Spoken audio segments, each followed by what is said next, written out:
बीजापुर में भयानक cylinder blast से मचा हड़कंप। बीजापुर शहर के भीड़भाड़ वाले सराफ बाजार इलाके में स्थित कीर्ति ज्वेल्स के पास आज एक भयानक गैस सिलेंडर ब्लास्ट होने से अफरा तफरी मच गई। ब्लास्ट इतनी जबरदस्त थी कि आसपास के दुकानदार और लोग डर के मारे बाहर निकल गए। प्राथमिक जानकारी के मुताबिक इस दर्दनाक हादसे में 2 लोग घायल हुए हैं, जिन्हें तुरंत इलाज के लिए अस्पताल भेजा गया। घटना के तुरंत बाद पुलिस और इमरजेंसी टीम मौके पर पहुंचकर जांच में जुट गई। इस विस्फोट ने पूरे इलाके को हिलाकर रख दिया है।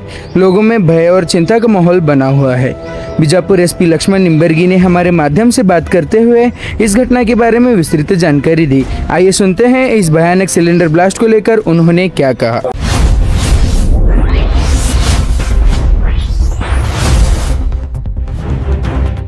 ಇವತ್ತಿನ ದಿನ ಬೆಳಿಗ್ಗೆ ಸುಮಾರು 8:15ರಿಂದ 8:30 ಮಧ್ಯದಲ್ಲಿ ಕೀರ್ತಿ ಜ್ಯುವೆಲರ್ಸ್ ಅಂತ ಏನು ಬಿಲ್ಡಿಂಗ್ ಇದೆ, ಇದು ತ್ರಿಲೋಕ್ ಚಂದ್ ಶಿರೂರ್ ಅನ್ನೋರು ಬಿಲ್ಡಿಂಗು. ಸೊ ಅವ್ರು ಓನರ್ ಇದ್ದಾರೆ. ಅವರು ಇಲ್ಲಿ ಬಾಡಿಗೆ ಕೊಟ್ಟಿದ್ದಾರೆ.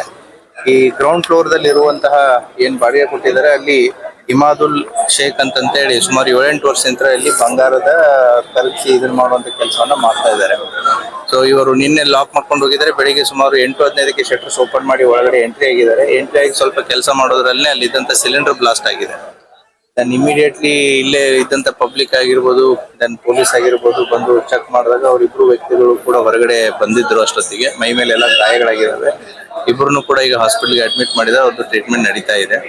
So in meantime building fire department ದವರು ಬಂದು ಎಲ್ಲವನ್ನ ಕೂಡ ಆರಿಸಿದ್ದಾರೆ. ಮತ್ತೆ ಎಲೆಕ್ಟ್ರಿಸಿಟಿ ಲೈನ್ಸ್ ಕೂಡ ಡಿಸ್ಕನೆಕ್ಟ್ ಆಗಿದೆ. ಸೊ ಬಿಲ್ಡಿಂಗ್ ಸ್ಟ್ರಕ್ಚರ್ ನೋಡಿದ್ರೆ ಇವಾಗ ಅದು ಕೊಲ್ಯಾಪ್ಸಿಂಗ್ ಸ್ಟೇಜ್ ಅಲ್ಲಿ ಇದೆ. ಕಾಲಮ್ಸ್ ಗಳನ್ನು ಕೂಡ ಕಟ್ ಆಗಿದೆ. ಏನೇನ್ ಮುಂಜಾಗ್ರತಾ ಕ್ರಮಗಳು ಬೇಕು ಕಾರ್ಪೊರೇಷನ್, ಕೆಇಬಿ ಮತ್ತೆ ಪೊಲೀಸ್ ಇಲಾಖೆ ಸೇರಿಬಿಟ್ಟು ಅದನ್ನ ತಗೋತಾ ಇದೆ.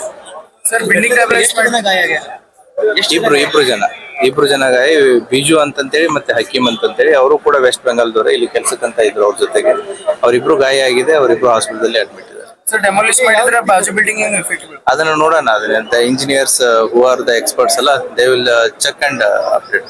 ಅದು ವಿಜಯ್ ನಮ್ಮ ಕಡೆ ಎಕ್ಸ್ಪರ್ಟ್ಸ್ ಇರ್ತಾರಲ್ಲ, ಬಿಲ್ಡಿಂಗ್ ಎಕ್ಸ್ಪರ್ಟ್ಸ್, ಅವ್ರು ಅದ್ ನೋಡ್ಬೇಕು. ಗ್ಯಾಸ್ ಈಗ ಫೈರ್ ಡಿಪಾರ್ಟ್ಮೆಂಟ್ ಹೇಳೋ ಪ್ರಕಾರ ಅವರು ಎಂಟರ್ ಆದಾಗ ಗ್ಯಾಸ್ ಲೀಕ್ ಆಗ್ತಾ ಇತ್ತು ಅಂತ ಹೇಳ್ತಾ ಇದ್ದಾರೆ. So that is the most probable reason will come to in investigation. ಅದ್ ನೋಡೋಣ. ಅವ್ರದ್ದು ಏನ್ ಓನರ್ ಬರಬೇಕು, ಕಂಪ್ಲೇಂಟ್ ಕೊಡ್ಬೇಕು, ಏನಿತ್ತು ಏನಿಲ್ಲ ಅಂತಂತೇಳಿ. ಮತ್ತೆ ಇವರು ಕೂಡ ರೆಕ್ಲೆಸ್, ಬೇಜವಾಬ್ದಾರಿದಂತ ಅದನ್ನ ಗ್ರೌಂಡ್ ಫ್ಲೋರ್ ಆಕ್ಚುಲಿ ಆ ರೀತಿ ಮಾಡಕ್ ಬರಲ್ಲ. ಸೊ ಗ್ರೌಂಡ್ ಫ್ಲೋರ್ ಇವ್ರು ಬಾಡಿಗೆ ಕೊಟ್ಟಿದ್ದು ತಪ್ಪು. ಅದನ್ನ ಆ ರೀತಿ ಸಿಲಿಂಡರ್ ಗಳನ್ನ ಅಲ್ಲಿ ಇಡೋದು ತಪ್ಪು. ಸರ್, ಡೊಮೆಸ್ಟಿಕ್ ಸಿಲಿಂಡರ್ ಮತ್ತು ಕಮರ್ಷಿಯಲ್ ಸಿಲಿಂಡರ್ ಎರಡು ಯೂಸ್ ಮಾಡ್ಲಿಕ್ಕೆ ಅದನ್ನೇ ಹೇಳ್ತಾ ಇರೋದು.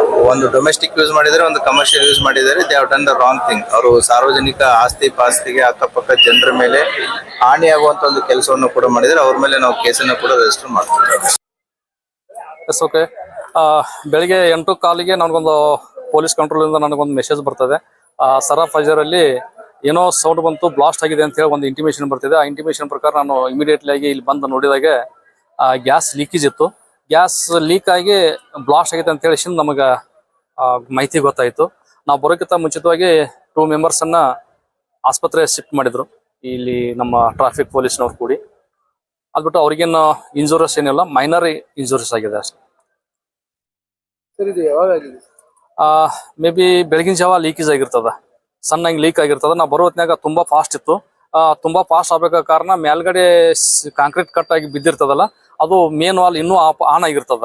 ಆನ್ ಆಗಿ ತುಂಬಾ ಪ್ರೆಷರ್ ಇಂದ ಬರ್ತಾ ಇತ್ತು. ನಾವು ಬಂದ ಮೇಲೆ ಅದನ್ನ ಕೂಲಿಂಗ್ ಮಾಡಿಬಿಟ್ಟು ಒಳಗಡೆ ಹೋಗಿ ನಾವು ಹೊರಗಡೆ ತೆಗೆದ ಕಿಸಿಂದ ಅದು ಸೇಫ್ ಆಗಿ ಮೇನ್ ವಾಲ್ ಅನ್ನ ಆಫ್ ಮಾಡಿ ಹೊರಗಡೆ ತಂದಿಟ್ಟಿದೀವಿ. ಬ್ಲಾಸ್ಟ್ ಕಾರಣ ಗ್ಯಾಸ್ ಲೀಕೇಜ್ ಆಗಿ ಬ್ಲಾಸ್ಟ್ ಆಗಿರ್ತದ, ಬಟ್ಟು ಸಿಲಿಂಡರ್ ಬ್ಲಾಸ್ಟ್ ಆಗಲ್ಲ. ಗ್ಯಾಸ್ ಲೀಕ್ ಆಗಿ ಅಲ್ಲಿ ಕ್ರೋಡ್ ಫಾರ್ಮೇಶನ್ ಆಗಿರ್ತದ ತುಂಬಾ ರೂಮ್ ಅಲ್ಲಿ. ಅದಕ್ಕೆ ಜಸ್ಟ್ ಬರೀ ಒಂದು ಸ್ಪಾರ್ಕ್ ಸಿಕ್ಕರೆ ಸಾಕು ಬ್ಲಾಸ್ಟ್ ಆಗಿರ್ತದ. ತುಂಬಾ ಇಲ್ಲಿ ಇರೋದು 2 ಸಿಲಿಂಡರ್ ಇದು. ಒಂದು ಎಂಟಿ ಕಮರ್ಷಿಯಲ್ ಸಿಲಿಂಡರ್ ಎಂಟಿ ಇತ್ತು. Domestic cylinder may be load ಇರಬೇಕು. ನಾನು ಇವಾಗ ನೋಡಿದಾಗೆ ಅದು ಒಂದು 2 ರಿಂದ 3 kg ಇನ್ನೂ ಒಳಗಡೆ ಇದೆ. ಶಾಪ್ ಒಳಗಡೆ ಬೇಸ್ಮೆಂಟ್ ದಲ್ಲಿ ಇತ್ತು. ಡೊಮೆಸ್ಟಿಕ್ ಇತ್ತು, ಮತ್ತೆ ಕಮರ್ಷಿಯಲ್ ಗ್ಯಾಸ್ನು ಕೂಡ ಇತ್ತು. ಕಮರ್ಷಿಯಲ್ ಗ್ಯಾಸ್ ಎಂಟಿ ಇತ್ತು. ಡೊಮೆಸ್ಟಿಕ್ ಗ್ಯಾಸ್ ಇವಾಗ 3 ರಿಂದ 4 kg ಒಳಗಡೆ ಇನ್ನೂ ಇದೆ. ಏನ್ ಅವಾಯ್ಡ್ ಮಾಡ್ಬೇಕ್ರಿ ಸರ್ ಇಂತ ಬ್ಲಾಸ್ಟ್ ಅಂತ? ಇಲ್ಲಿ ಶಾಪ್ ಅಲ್ಲಿ ಇವ್ರು ಯಾವುದೇ ಕಾರಣಕ್ಕೂ ಈ ಶಾಪ್ ಗಳಲ್ಲಿ ಗ್ಯಾಸ್ ಗಳನ್ನ ಯಾರು ಇಟ್ಕೊಳಕ್ ಹೋಗ್ಬಾರ್ದು. ಬಟ್ ಇಟ್ಕೊಂಡ್ರು ಕೂಡ ಅದಕ್ಕೊಂದು ಸಪರೇಟ್ ಆಗಿ ಒಂದು ರೂಮ್ ಮಾಡ್ಬೇಕು. ಅಲ್ಲಿ ಯಾರು ವಾಸ್ತಕ್ಕಂತ ಸ್ಥಳಗಳು ಇರಬಾರ್ದು. ಈಗ ಗೊತ್ತಾಯ್ತು ಈಗ ಲೀಕೇಜ್ ಆಗಿತ್ತು ಅಂತ ಹೇಳಿ ಇಂಥ ಸಿಚುವೇಶನ್ ಅಲ್ಲಿ ಏನ್ ಮಾಡ್ಬೇಕು? ಇಲ್ಲ, ಅವ್ರ ಮೇಲೆ ಕ್ರಮ ಆಗತ್ತ. ಸಾಹೇಬ್ರು ಬರ್ತಾರೆ, ಇವಾಗ ಮುನ್ಸಿಪಾಲಿಟಿ ಆಯುಕ್ತರು ಬಂದಿದ್ದಾರೆ, ಈಗ SP ಸಾಹೇಬ್ರು ಬರ್ತಾ ಇದ್ದಾರೆ. ಅವ್ರ ಗಮನಕ್ಕೂ ನಾನು ತಂದಿದ್ದೀನಿ ಇವಾಗ ಆಯುಕ್ತರ ಗಮನಕ್ಕೆ. SP ಸಾಹೇಬ್ರು ಬರ್ತಾರೆ, SP ಸಾಹೇಬ್ರ ಗಮನಕ್ಕೂ ಕೂಡ ಇದನ್ನ ತರ್ತಾ ಇದ್ದೀನಿ. ಅದು ಮುಂದಿಂದು ಏನಾಗತ್ತೆ ಕಾದ್ ನೋಡೋಣ. ಡೊಮೆಸ್ಟಿಕ್ ಗ್ಯಾಸ್ಗಳನ್ನ ನೋಡ್ರಿ, ನಾವು ಕಮರ್ಷಿಯಲ್ ಗ್ಯಾಸ್ ಎದಕ್ಕೆ ಯೂಸ್ ಮಾಡ್ಬೇಕಂದ್ರೆ ನಾವು ಹೋಟೆಲ್ಗಳಿಗೆ ಅಷ್ಟೇ. ಯಾರು ಕಮರ್ಷಿಯಲ್ ಗ್ಯಾಸ್ ಯೂಸ್ ಮಾಡ್ತಾರೆ ಆ ಹೋಟೆಲ್ಗಳಿಗೆ ಕೆಲವೊಂದು ಏನಂತಾರಲ್ಲ ಮನೆಗಳಲ್ಲಿ ಇಟ್ಕೊಳಕ ಅದು ಸಾಧ್ಯ ಇಲ್ಲ. ಮನೆಗಳಾಗಿ ನಾವು ರೆಫರ್ ಮಾಡೋದು ಡೊಮೆಸ್ಟಿಕ್ ಗ್ಯಾಸ್ ಮಾತ್ರ.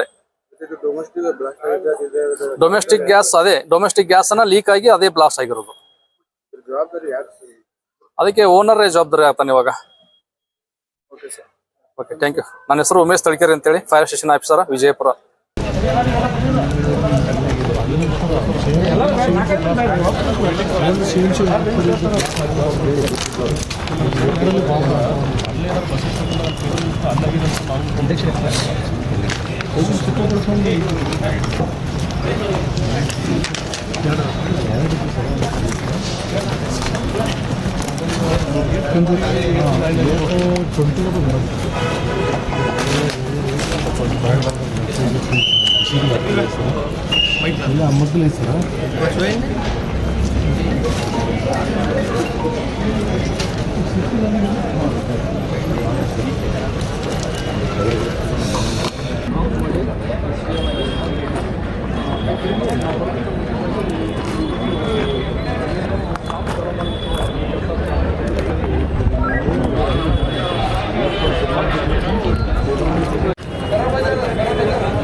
नहीं, और फोन ना दूसरे लगा देखिए वाले ग्रुप में डाले थे ना? ग्रुप में नहीं हूँ सब, नियत के ग्रुप रहते रहता था। करेक्ट तो फिर करेक्ट नहीं रजा कोई बात करते रहे।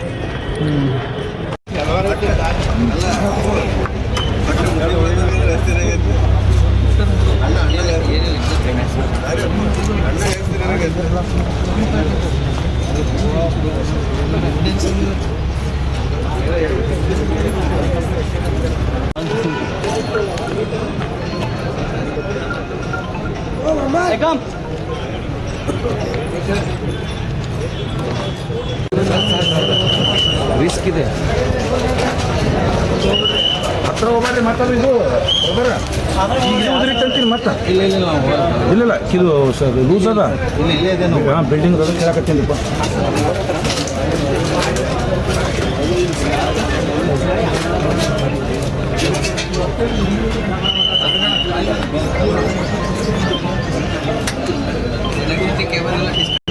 ಮಾಡಿದಾರೆ ಸರ್, ಮಾಡಿದ್ದಾರೆ. ಟೋಟಲಿ ಲೈನ್ ಚಾಲು ಮಾಡೋಕ್ಕಿಂತ ಮೊದಲು ಎಸ್